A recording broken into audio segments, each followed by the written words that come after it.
Hey guys, I thought I would come back to my B62 and my whistle and then talk about whistle types.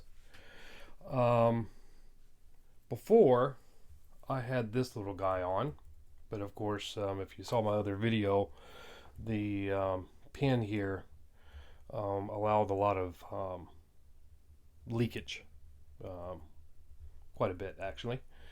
And I switched it out with this round guy, right? And the round ones you normally find on the earlier 20s, 30 models, the larger B30 um, horizontal, B31 vertical.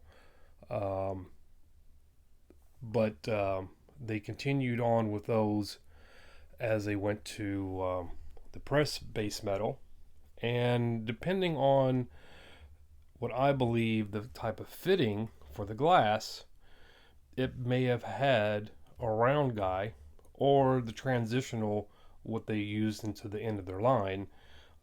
This one that's more, I mean, you can use a regular wrench um, to mount it and screw it down, right? Less Art Deco, I guess, or less pretty, as I like to say. Now, if you look at this the sight glass here and its fittings, you can see that it's kind of beveled. Let me come in a little bit more. You should be able to see that it's beveled right here, and it's also here on the actually thumb screw nut. It's also beveled, right? So it has a little character to it. Also, this sight glass, if I was to take it apart, the sight glass actually slips into the fitting itself, which makes it easier to seal with like O-rings, right? Which is like the earlier 3031s that all, most of them have round ones, but they also went more like a design like this also with the glass slipping inside. This guy right here, let's see, you can see it has like a little mount. Looks like a mount point, it's like a little edge.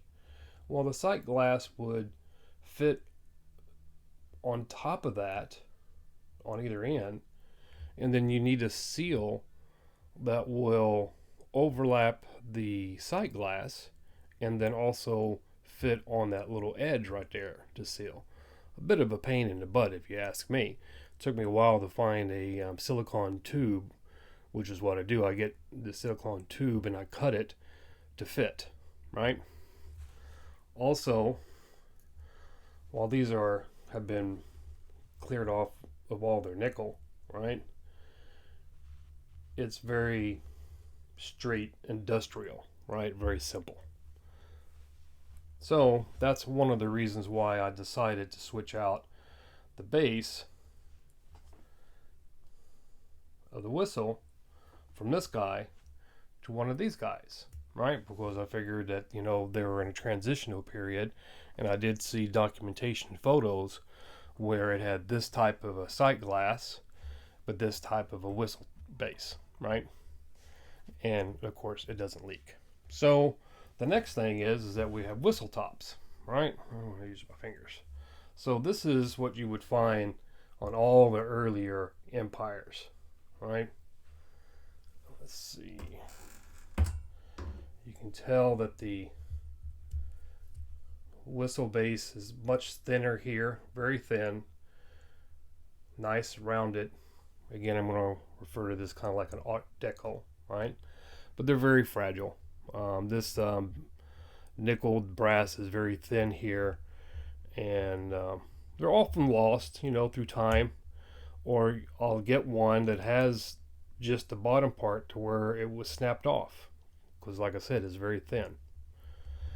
Then later on, this is the next one.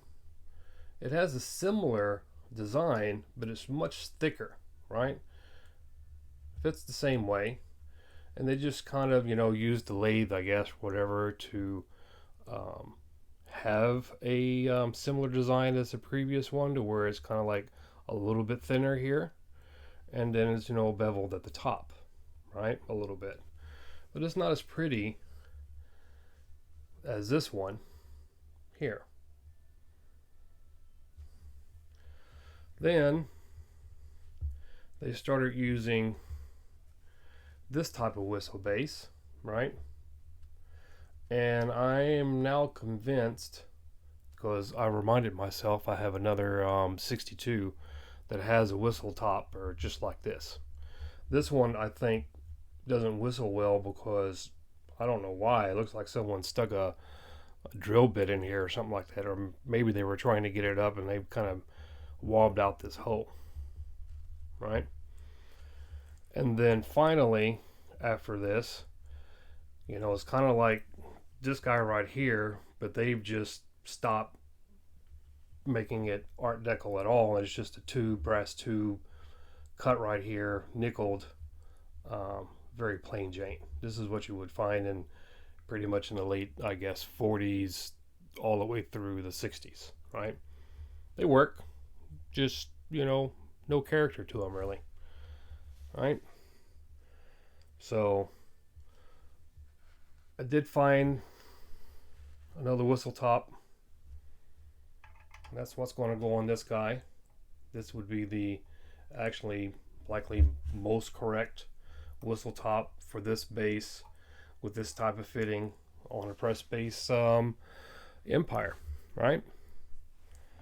So there we go. I hope that's a little bit informative about whistle tops and what type of whistle top would go onto an engine. And yeah, a lot of fun. Let's see, I don't know if I have still any steam in here. It was just a little bit, but that whistles quite well.